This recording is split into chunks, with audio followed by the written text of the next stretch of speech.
22 প্রাথমিক TET pass D.El.Ed ঐক্যমঞ্চের তরফ থেকে আজ আমরা বাঁকুড়া জেলার ডিপিএসসি এবং ডিআই অফিস এসেছিলাম। আমাদের যে দাবি সবই জানেন আপনারা, তো সেই পারপাস আমরা এসেছিলাম।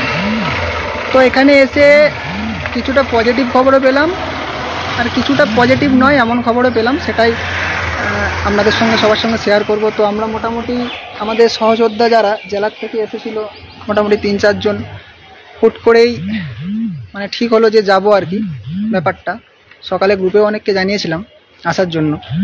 যাই হোক, 22 তারিখ থেকে গরমের ছুটি সবাই জানেন। তার আগে এখন ভোটের যে ব্যাপার স্যাপার চলছে আমাদের, এর মধ্যে তো আর নিয়োগ প্রক্রিয়া শুরু করা বা ইন্টারভিউ নোটিশ আসা সম্ভব নয়, কিন্তু তাও আমাদের তো লড়াই চালিয়ে যেতে হবে, সেটা রাস্তার লড়াই হোক বা আইনি লড়াই হোক। তো রাস্তার লড়াইও এখন সেইভাবে হবে না, কারণ সবাই ভোটের যে কোড অফ কন্ডাক্ট তার কাজে ব্যস্ত, মানে সেই অনুযায়ী সবাই এখন করা যাবে না সেই রকমভাবে। তো আমরা অফিসিয়ালভাবে যতটুকু আমাদের যে কর্মসূচি সেগুলো চালিয়ে যাচ্ছি, আর আইনি পথ সেগুলো তো আছেই। আইনি পথ আর নতুন করে বলতে হবে না আপনাদিকে। এই কিছুদিন আগেই বিএড যে ক্ল্যারিফিকেশনের ব্যাপার ছিল সেটা আপাতত আমরা আটকাতে পেরেছি। ক্লাস 5 আছে, রিক্রুটমেন্ট কেস আছে, পিডিএফ কেস আছে, সামনে আবার ম্যাট আছে 26 তারিখ, আপাতত টেন্টেটিভ ডেট। তো সবাই থাকবেন সাথে, এটাই আশা রাখি। তো যে বিষয়টা বলার, আজ এসেছিলাম, প্রথমে ডিপিএসসি অফিস গেলাম। সেখানে ডিপিএসসি অফিসে চেয়ারপারসন ম্যাম আসেননি, ওনার শরীর খারাপ, বললে সেকেন্ড হাফে বা আসতেও পারে বাট নাও আসতে পারে।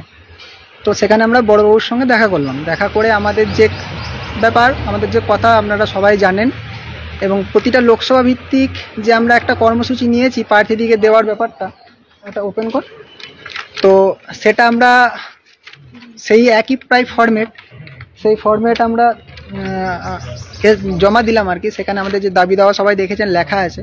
তো আমাদের মূলত যে কয়েকটা দাবি, যে গৌতম পালবাবু যিনি বলেছিলেন যে আমাদের 50,000 ভ্যাকেন্সি আছে, সরকার চাইলে আমি নিয়োগ করতে পারবো, তো সেটা যাতে আমাদের পুরোটাই প্রাপ্য হয় সেটা দেখা, প্লাস নতুন যে টেট হয়েছে 2023 টেট, তার আগে যাতে আমাদের ইন্টারভিউ নোটিফিকেশান আছে সেটা, যাতে আমাদের কম্পিটিশান একজনও না বাড়ে সেটা দেখা আর কি।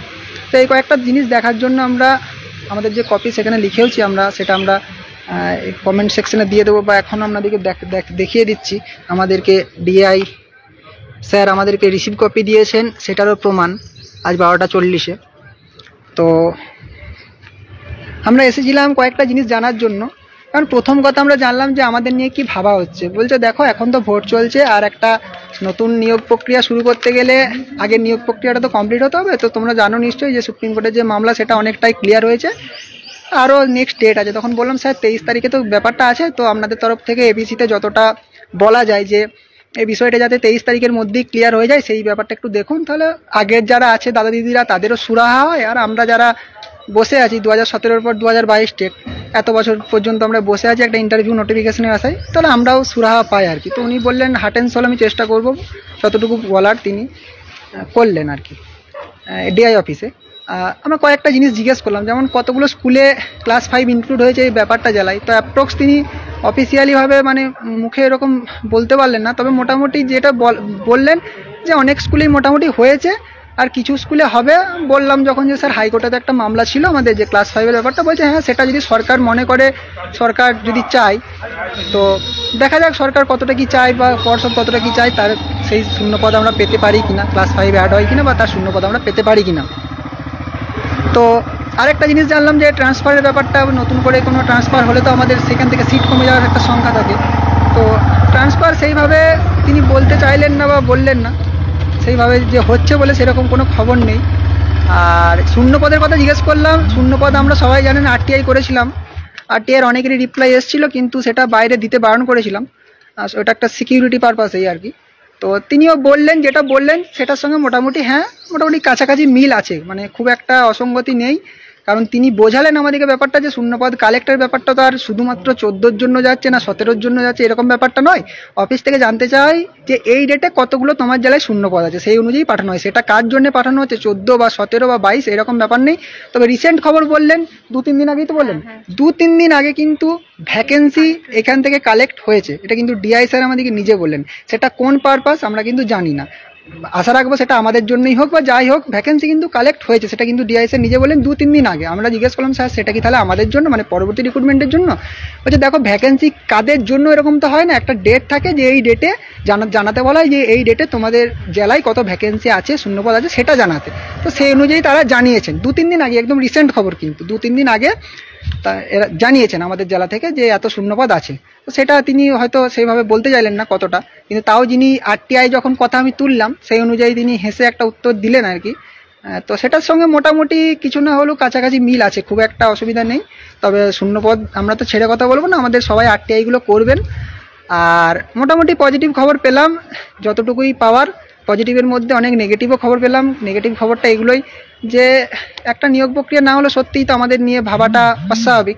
তাও যে তারা বললাম যে চেষ্টা করবেন হার্ট অ্যান্ড সোল আমাদের কথাটা পৌঁছে দিতে।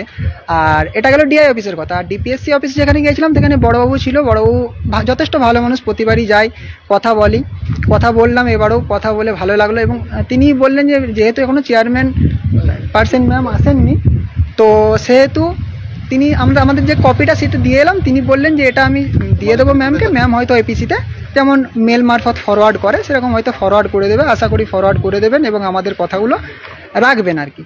তো এই মোটামুটি ছিল আজকের কথা। আর বলো তোমরা কেউ কিছু বলো,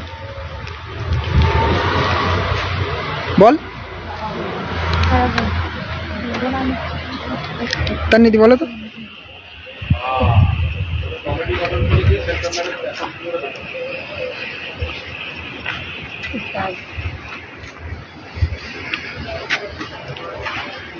যেটা শুনলি সেটাই বল।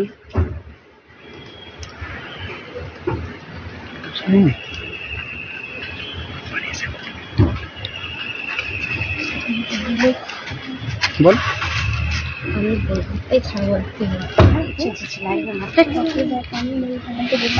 তোমাদের বলতে এত অসুবিধা?